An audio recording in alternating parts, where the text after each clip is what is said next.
देखिए, आज एक बहुत ही महत्वपूर्ण फैसला सुप्रीम कोर्ट ने दिया। उन्होंने ये इलेक्टोरल बॉन्ड की स्कीम कॉम्प्रिहेंसिवली स्ट्राइक डाउन कर दी। 15 फरवरी 2024 को सुप्रीम कोर्ट ने इलेक्टोरल बॉन्ड को बिल्कुल ही रद्द कर दिया, जो कि सुप्रीम कोर्ट के जजमेंट के इतिहास में सबसे बड़ा लैंडमार्क जजमेंट है। और इसे इंडियन सुप्रीम कोर्ट के हिस्ट्री में लंबे दिनों तक याद किया जाएगा और जाना जाएगा। आपको मैं ये वीडियो दिखाता हूँ, आप ये वीडियो देखिए। सुप्रीम कोर्ट के जजों ने किस तरह से इलेक्टोरल बॉन्ड को रद्द किया है।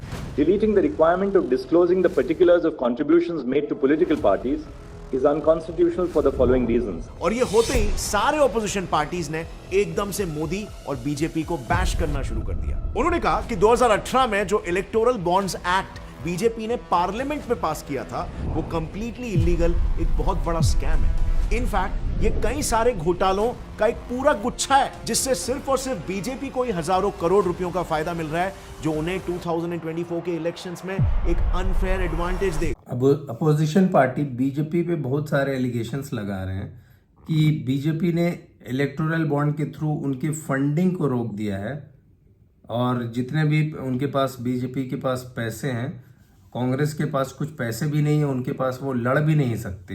यहाँ तक कि उनके पास इतने भी पैसे नहीं है कि वो अपने कार्यकर्ता को पैसे दे सके, उनको सैलरी देने तक के पैसे नहीं है। आप इस वीडियो से देख सकते हैं, इस वीडियो में आप देख सकते हैं कि कैसे कांग्रेस के अजय माकन जो है बीजेपी के बारे में बता रहे हैं, इलेक्टोरल बॉन्ड के बारे में। यहाँ तक कि उनके एम्प्लॉय को पैसे भी, कांग्रेस की जो एम्प्लॉय होते हैं उनको पैसे देने के लिए भी फंड नहीं है। आप देखिए इस वीडियो में। आरोप नंबर 1, बीजेपी इलेक्टोरल बॉन्ड्स के थ्रू ऑपोजिशन की ही फंडिंग को रोक रही है, उनके हाथ काट रही है। खुद कांग्रेस ने यह एलिगेशन लगाया कि बीजेपी ने उनके अकाउंट्स तक को फ्रीज करके रख दिया। We don't have money to pay the electricity bills. We don't have money to pay salaries to our employees. लेकिन ऑन दी अदर हैंड पूरे इलेक्टोरल बॉन्ड्स के स्कीम में डोनेट हुए पैसों में से 60% अमाउंट तो अकेले बीजेपी को ही मिला है, और बाकी का 40% दूसरे सभी पार्टीज को कंबाइंड मिलाकर। अभी तीसरा आरोप जो कांग्रेस लगा रही है बीजेपी के ऊपर कि चंदा दो और धंधा लो। कहने का मतलब ये है कि आप अगर बीजेपी को फंडिंग करते हैं, चंदा देते हैं, तो अगर आपकी कंपनी को वो जो है धंधा देंगी। धंधा का मतलब, उसका एक एग्जांपल ये बता सकता हूँ। अभी जो उत्तराखंड में टनल बना था, उस टनल का जो प्रोजेक्ट दिया गया था एक कंपनी को दिया गया था, ठीक है। तो उस कंपनी ने इतना घटिया काम किया है कि वो कंपनी जो है बिल्कुल ही घटिया, उसने टनल बनाया और उसमें कितने सारे मजदूर जो हैं उस बहुत दिन तक फंसे रह गए। आप ये वीडियो देखिए, आपको ज्यादा समझ में आएगा। चंदा दो धंधा लो, ये तो पहला सबसे बड़ा सबसे महत्वपूर्ण रास्ता है। चंदा दो धंधा लो। अब इसे एक ही फेमस एग्जांपल से समझ लेते हैं। तो नवायुगा इंजीनियरिंग ने बीजेपी को 55 करोड़ रुपीस डोनेट किए थे, जिसके बदले में नवायुगा इंजीनियरिंग को गवर्नमेंट ने उत्तरकाशी टनल बनाने का कॉन्ट्रैक्ट दिया। बट इन टर्न नवायुगा ने ऐसी घटिया क्वालिटी का काम किया जिससे वो टनल कुछ ही सालों में कोलैप्स कर गया। Now, rescue workers in India's Uttarakhand sent in medicines to the over 40 people trapped in a collapsed road tunnel. They अभी तीसरा आरोप जो कांग्रेस बीजेपी पे लगा रही है कि बीजेपी जो है एक्सटॉर्शन कर रही है और कंपनी को धमका रही है। कहने का मतलब ये है कि कंपनी काला बाजारी में, बीजेपी जो है काला बाजारी कर रही है। अगर कोई कंपनी बीजेपी को, जिसने बीजेपी ने इलेक्टोरल बॉन्ड तो निकाल दिया, अगर इलेक्टोरल बॉन्ड के थ्रू कंपनी ने बीजेपी को पैसा नहीं दिया तो वो क्या करेगी, वो कुछ सीबीआई और ईडी को कंपनी के पीछे लगा देगी, ठीक है। तो ताकि कंपनी जो है डर के मारे चंदा बीजेपी को दे और इलेक्टोरल बॉन्ड खरीदे। आप ये वीडियो देखिए, आपको ज्यादा समझ में आएगा। अब तीसरा मुख्य एलिगेशन है कि इलेक्टोरल बॉन्ड्स के जरिए बीजेपी काला बाजारी यानी कि ब्लैक मनी को बढ़ा रही है और उल्टा एक एक्सटॉर्शन रैकेट तक चला रही है, जिससे कंपनीज को धमकाया जा रहा है कि अगर वो बीजेपी को पैसे डोनेट नहीं करेंगे तो उनके पीछे ईडी या सीबीआई बढ़ जाएगी। दूसरा रास्ता है हफ्ता वसूली। कई ऐसी कंपनियां हैं जिनके खिलाफ ईडी, सीबीआई और इनकम टैक्स छोड़ा गया है। समझो अडानी ने अगर कांग्रेस को पैसे दिए और बीजेपी को डोनेट नहीं किया तो बीजेपी ईडी या सीबीआई जैसे सेंट्रल एजेंसीज को भेजकर अडानी को ब्लैकमेल कर सकती है कि हमें भी डोनेशन दो। लेकिन बीजेपी तो बिल्कुल इसका उल्टा ही बोल रही है। अब मैं आपको वो वीडियो दिखाऊंगा जिसमें बीजेपी जो है इलेक्टोरल बॉन्ड के बारे में बोल रही है और बता रही है कि इलेक्टोरल बॉन्ड से काला जो है इलेक्टोरल बॉन्ड ब्लैक मनी नहीं है, इलेक्टोरल बॉन्ड का बहुत फायदा है। आप देखिए जिसमें अमित शाह जो है इलेक्टोरल बॉन्ड के बारे में बता रहे हैं, आपको ज्यादा समझ में आएगा। ये वीडियो देखिए। हमने तो काला धन को समाप्त करने के लिए बॉन्ड लाए थे। ये बॉन्ड का धन काला धन नहीं है, उनकी बैलेंस शीट में रिफ्लेक्ट करता है कि हमने चुनाव के लिए बॉन्ड दिया है। लेकिन जब 2017 में ये लॉ आया था तो उस टाइम सारे पार्टी एक हो गए थे अपोजिशन के, और किसी पार्टी ने भी इस इलेक्टोरल बॉन्ड का विरोध नहीं किया था। बिल्कुल सारे पार्टी ने सर्वसम्मति से उस इलेक्टोरल बॉन्ड को पार्लियामेंट के अंदर पास कर दिया था। जब ये लॉ 2017 में पार्लियामेंट से पास हुआ था, तब ये इकलौता ऐसा लॉ था जिसमें सारे ऑपोजिशन पार्टीज एक हो गए थे और किसी ने भी इस लॉ का विद्रोह नहीं किया। लेकिन अब जब सुप्रीम कोर्ट ने इसे खारिज कर दिया अनकॉन्स्टिट्यूशनल कहकर, और आज भी आप माहौल देख रहे होंगे, हर जगह पर यही छाया हुआ है कि इलेक्टोरल बॉन्ड्स बीजेपी गवर्नमेंट के साइड से एक सबसे बड़ा फ्रॉड है। हमारा वोट तो सिर्फ उंगलियों में इंक लगाने तक ही वैलिड है, क्योंकि जैसे आपने देखा सभी पार्टीज ने मिलकर इस इलेक्टोरल बॉन्ड्स के स्कीम को पार्लियामेंट में पास किया। बिकॉज आफ्टर ऑल आज के सोशल मीडिया और प्रोपेगेंडा से भरे दुनिया में हर एक देश के नागरिक को रैशनल थिंकिंग की जरूरत है। आगे की वीडियो में हमने बताया कि इलेक्टोरल बॉन्ड आखिर है क्या, जिसके बारे में पूरे देश में इतनी हो हल्ला और घमासान मचा हुआ है। आप इस वीडियो को गौर से देखें कि इलेक्टोरल बॉन्ड क्या है, और आपको अच्छी तरह से पूरी बढ़िया तरह से समझ में आएगा। और वीडियो को देखने के बाद अपना रैशनल तरीके से, क्रिटिकल तरीके से सोचिए कि इलेक्टोरल बॉन्ड सही है या गलत है, क्या है। ठीक है, इलेक्टोरल बॉन्ड्स है ही क्या और इसे लाया क्यों गया था?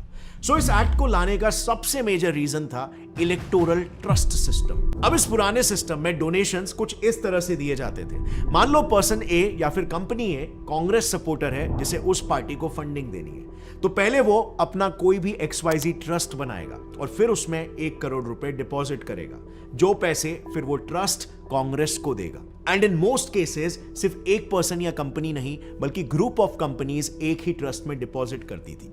लेकिन इस सिस्टम में 2 मेजर प्रॉब्लम्स थे। पहला प्रॉब्लम ब्लैक मनी।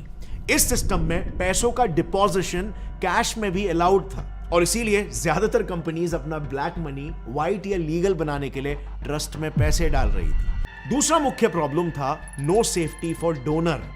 अब क्योंकि ट्रस्ट एक लीगल एंटिटी होती है, उसे डोनर का रिकॉर्ड और पाई का हिसाब दिखाने के लिए एक बैलेंस शीट को मेंटेन करना पड़ता है। 2018 में इलेक्टोरल बॉन्ड्स को पार्लियामेंट में पास किया गया, जो आई रिपीट सभी पार्टीज की रजामंदी से हुआ। वीडियोस में हमने बताया कि इलेक्टोरल बॉन्ड को इस्तेमाल कैसे करते हैं।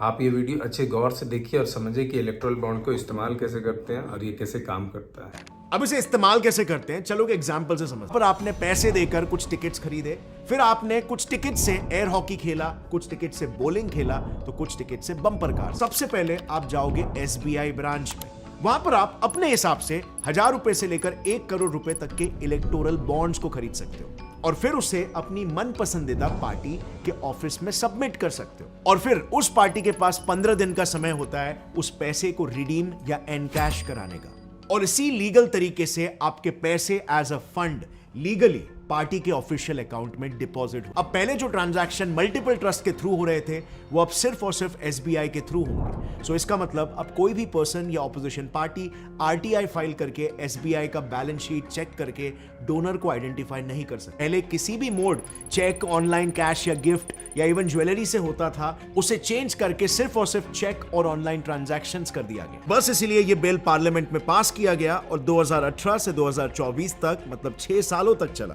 लेकिन फिर 2024 में इलेक्शन से जस्ट पहले CPI मार्क्सिस्ट पार्टी यानी कि इंडिया की कम्युनिस्ट पार्टी केस करते हैं कि इलेक्टोरल बॉन्ड्स इलीगल है। फिर इसके कुछ ही दिनों बाद 15 फरवरी 2024 को सुप्रीम कोर्ट भी इलेक्टोरल बॉन्ड्स को अनकॉन्स्टिट्यूशनल घोषित कर देती है, सिर्फ 2 रीजंस की वजह से। पहला, violation of fundamental right to information. Parties के फंडिंग सोर्सेस सिर्फ ऑपोजिशन नहीं बल्कि आम जनता भी नहीं देख पा रही थी और इसीलिए सुप्रीम कोर्ट ने इलेक्टोरल बॉन्ड फंडिंग की लिस्ट को पब्लिक करवाकर सिटीजन्स के फंडामेंटल राइट्स को देश की पॉलिटिकल पार्टी से ऊपर रखा। Second, quid pro quo concept. इस फ्रेंच टर्म का मतलब है समथिंग फॉर समथिंग, यानी लेन देन वाली पॉलिटिक्स, जिसका बेस्ट एग्जाम्पल है नवायुग इंजीनियरिंग केस, जिसके बारे में मैंने आपको शुरुआत में बताया था। क्योंकि सच्चाई तो यह है कि ये लेन देन वाली पॉलिटिक्स हर कोई करता है और ये हमेशा से होती आई है। कॉम्प्लिकेटेड सिस्टम में आप as a voter, as a citizen क्या कर सकते हो? And the answer is simple. इस मर्की सिस्टम में भी रहकर